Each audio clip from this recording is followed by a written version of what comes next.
Assalamualaikum warahmatullahi wabarakatuh. Perkenalkan, nama saya Muhammad Tamami, nomor induk mahasiswa 220104010091. Saya dari Fakultas Dakwah Ilmu Komunikasi, jurusan Komunikasi Penyiaran Islam. Baik, jadi di sini saya akan membawakan sebuah video yang menjelaskan tentang ilmu dakwah dalam rangka memenuhi tugas middle test yang diampu oleh Ibu Rizkiatul Hasanah, Esos Emsos. Berikut adalah peta konsep ilmu dakwah yang nantinya akan menjadi pembahasan middle test kali ini.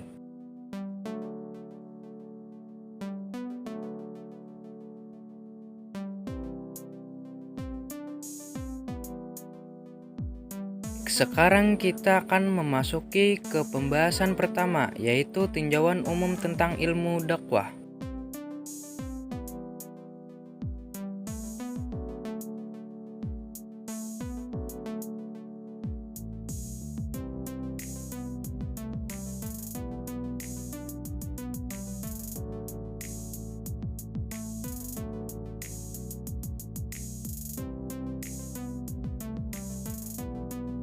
Dakwah, pengertian dakwah. Secara etimologis, dakwah berasal dari bahasa Arab, yaitu da'a yada'u da'wan.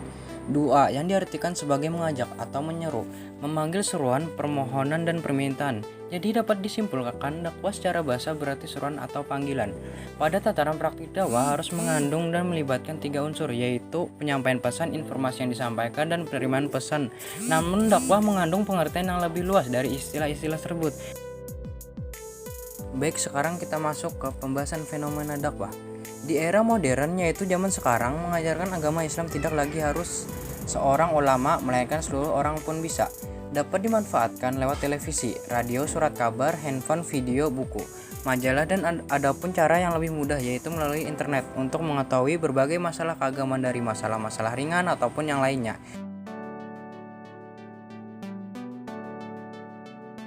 Tinjauan semantik dakwah. Dalam pengertian umum, semantik ialah disiplin ilmu bahasa yang menelaah makna satuan lingual, baik leksial maupun makna gramatikal. Mengutip Wijaya 1996, makna leksial adalah makna sulit semantik terkecil yang disebut leksem, sedangkan makna gramatikal adalah makna yang berbentuk dari penggabungan satuan-satuan kebahasan.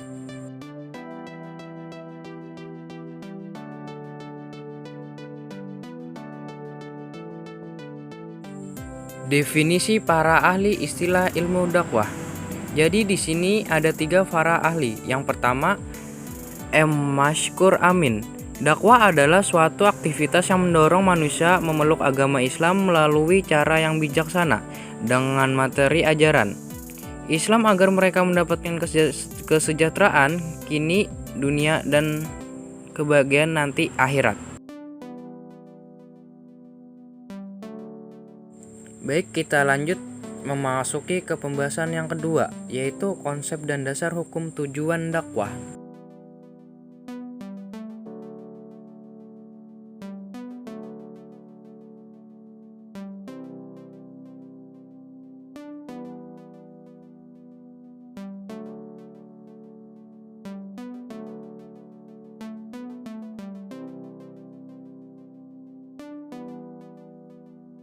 Pertama, memahami Al-Quran dan hadis sebagai sumber pesan hukum. Sebagai seorang muslim, kita harus mengimani pada kebenaran wahyu, mendakwahkannya kepada orang dan menjalankannya dalam kehidupan sehari-hari. Kebenaran wahyu tidak dapat diganggu-gugat. Semua ayat dan ada dalam Al-Quran adalah firman-Nya Allah Subhanahu wa taala. Ayat-ayat itu diturunkan kepada Nabi Muhammad SAW, lalu oleh Nabi Muhammad SAW dibacakan kepada para sahabat. Dakwah dalam Al-Quran dan hadis. Di dalam Al-Quran dan hadis, Allah dan Rasul-Nya menyebutkan dakwah dalam banyak dimensi, baik dakwah sebagai tugas utama para Rasul, dakwah sebagai kewajiban, media dakwah, materi dakwah, metode dakwah, dan dakwah sebagai ibadah, tempat menanam kebajikan. Berikut ayat Al-Quran dan Al-Hadis yang terkait dalam hal-hal tersebut.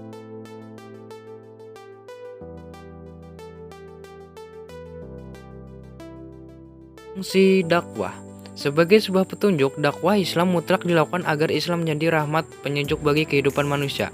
Bila kehidupan manusia menjadi baik, maka seluruh kehidupan alam lainnya menjadi baik pula. Tanpa dakwah, umat Islam dapat kehilangan arah. Dengan dakwah, umat Islam menjadi saudara seperti dalam potret idealitas. Dengan demikian, kita bisa membuat pertanyaan bahwa kehidupan seseorang ditentukan oleh keyakinannya, sedangkan keyakinan ditentukan oleh pengetahuannya. Tujuan dakwah. Tujuan dakwah menurut Mansur Amin dibagi menjadi dua bagian, yakni tujuan dari segi objeknya dan tujuan dari segi materinya.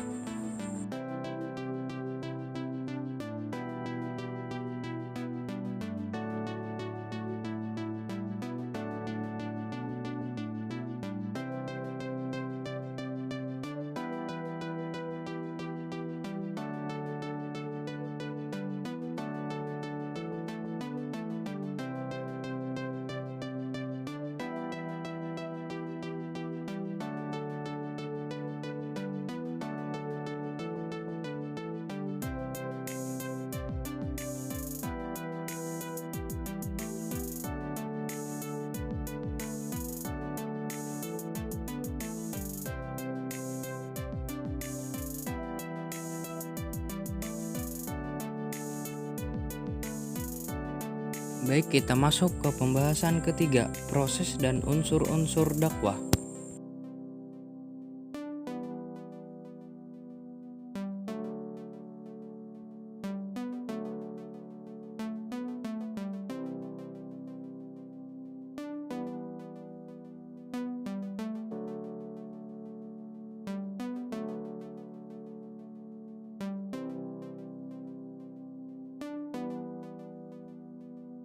Proses dakwah. Proses pelaksanaan, penyampaian dan penerimaan dakwah tidak terlepas dari faktor bahasa sebagai salah satu alat komunikasi. Penyampaiannya pesan dari dai kepada mad'u. Dalam kenyataannya, ketika seorang dai terjun ke bidang dakwah, dai akan bertemu dengan mad'u dengan berbagai bahasa dan dialog yang berbeda antara satu daerah dengan daerah yang lain.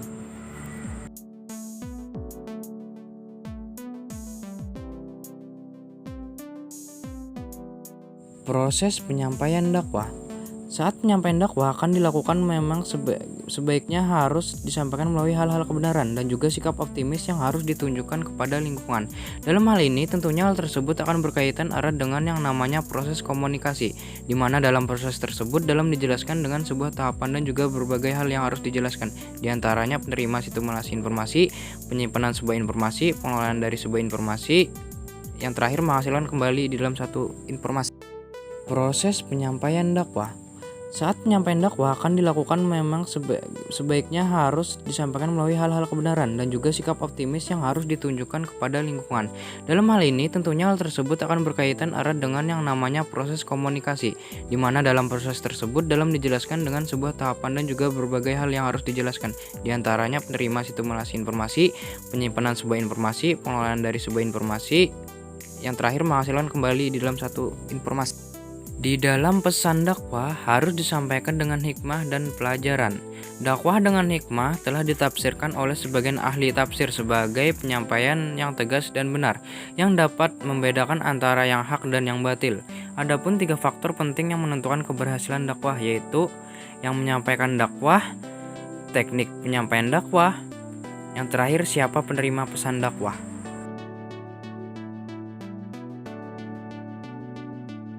Proses penerimaan dakwah adalah proses sebagaimana mad'u, objek dakwah, menerima informasi, mengolahnya, menyimpan dan menghasilkan informasi dalam psikolog komunikasi. Disebut sebagai sistem komunikasi intrapersonal. Proses ini meliputi sensasi, persepsi, memori, dan berpikir.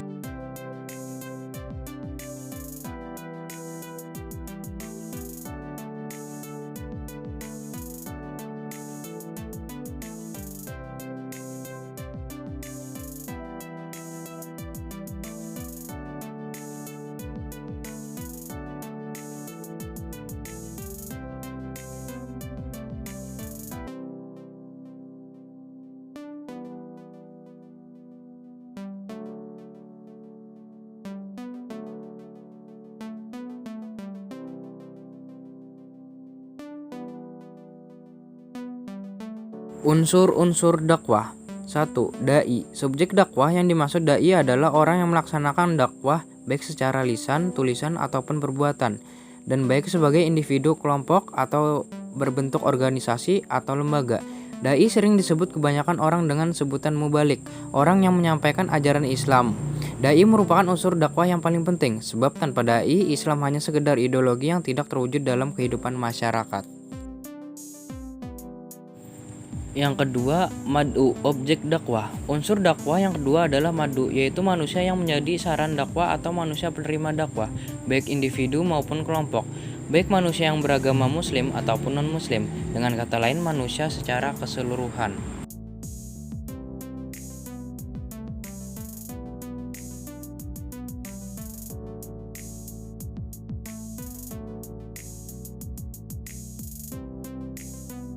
Yang ketiga, madah, materi dakwah. Unsur lain yang selalu ada dalam proses dakwah adalah madah, atau dalam pengertian yaitu materi dakwah. Makdah dakwah adalah isi pesan atau materi yang disampaikan dai kepada madu, objek dakwah. Hal ini jelas bahwa yang menjadi madah dakwah ialah membahas ajaran Islam itu sendiri. Sebab semua ajaran Islam yang sangat luas itu bisa dijadikan madah dakwah.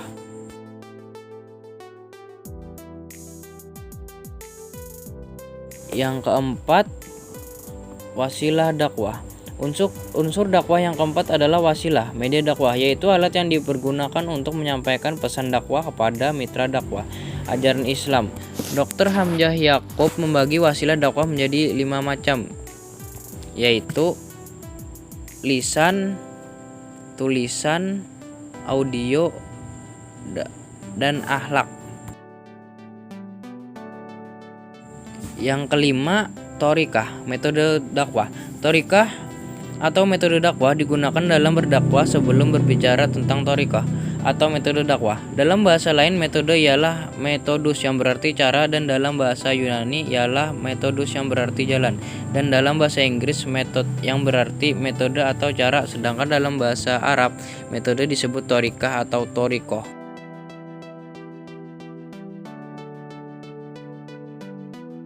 6. Atsar atau efek dakwah. Kata atsar bermakna bekas atau pengaruh, akibat, atau efek adalah perbedaan antara apa yang dipikirkan, dirasakan, dan dilakukan oleh penerima sebelum dan sesudah menerima pesan dakwah. Efek komunikasi dakwah terdiri dari 3 jenis, yaitu efek kognitif, efek afektif, dan efek behavioral.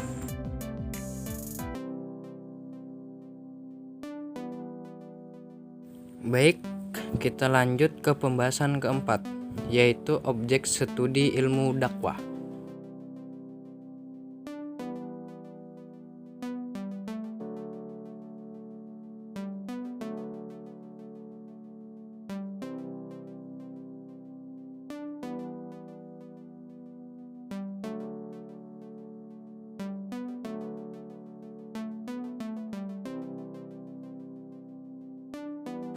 Objek formal. Objek formal adalah aspek khusus atau tertentu hal yang spesifik dari objek material yang diungkapkan secara mendalam oleh suatu disiplin ilmu. Misalnya, manusia sebagai objek material memiliki keragaman aspek perilaku. Ketika aspek khusus ini dikaji secara mendalam oleh disiplin ilmu, itulah objek formal yang melahirkan bermacam-macam ilmu sosial.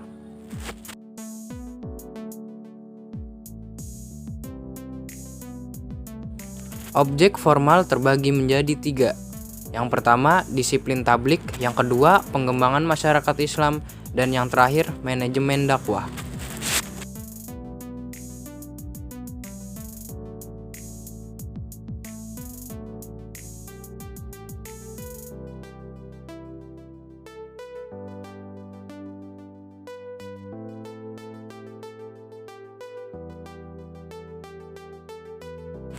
Berikutnya, disiplin tablik.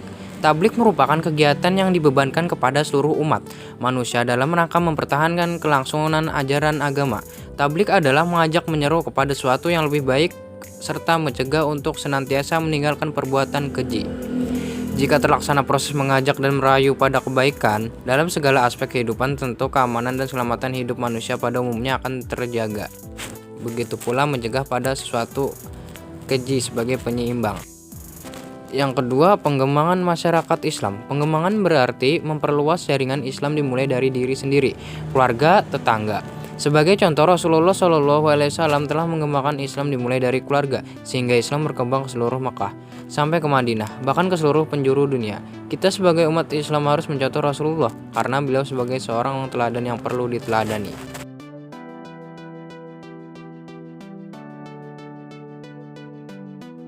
Yang ketiga, manajemen dakwah. Manajemen dakwah merupakan proses perencanaan tugas, mengelompokkan tugas, menghimpun, menempatkan tugas, dan kemudian menggerakkan ke arah pencapaian tujuan dakwah, yaitu kebahagiaan dunia akhirat. Dengan adanya perencanaan dalam berdakwah ini, maka dakwah tidak dipandang dalam objek ubudiyah semata, namun juga merupakan bentuk implementasi dari berbagai macam.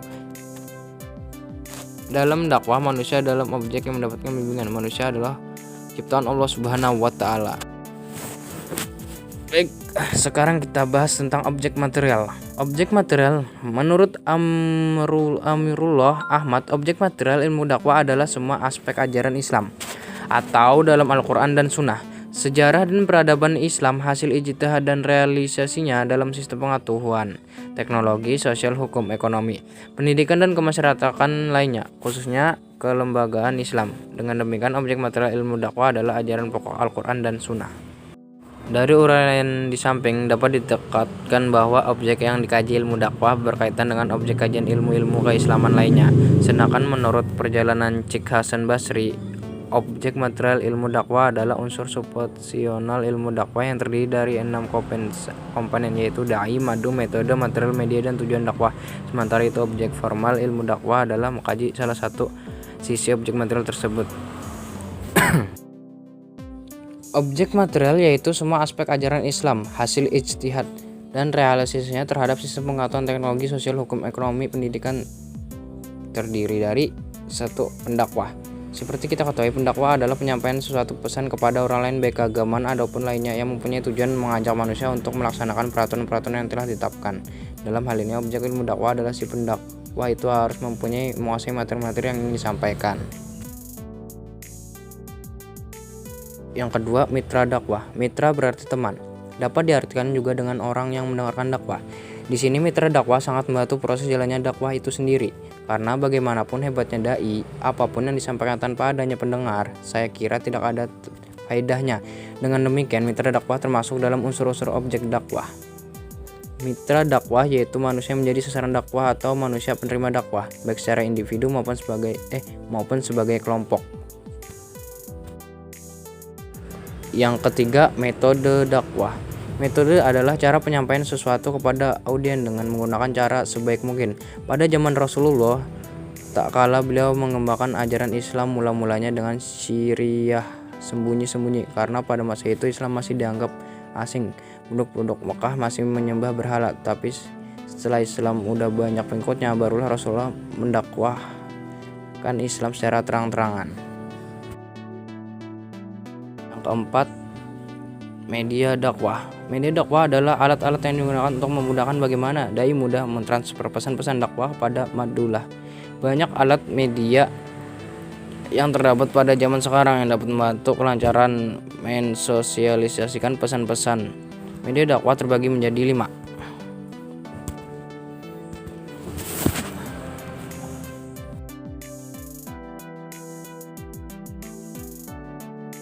Kesimpulan, ilmu dakwah secara umum ialah suatu ilmu pengetahuan yang berisi cara-cara dan tuntunan-tuntunan bagaimana seharusnya menarik perhatian manusia. Adapun definisi dakwah menurut Islam ialah mengajak manusia dengan cara bijaksana kepada jalan benar sesuai dengan perintah Tuhan untuk kemaslahatan dan kebahagiaan mereka di dunia dan akhirat.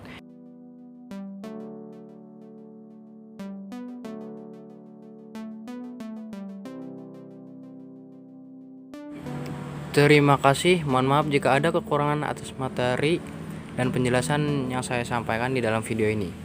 Dan jangan lupa di subscribe dan like. Oke.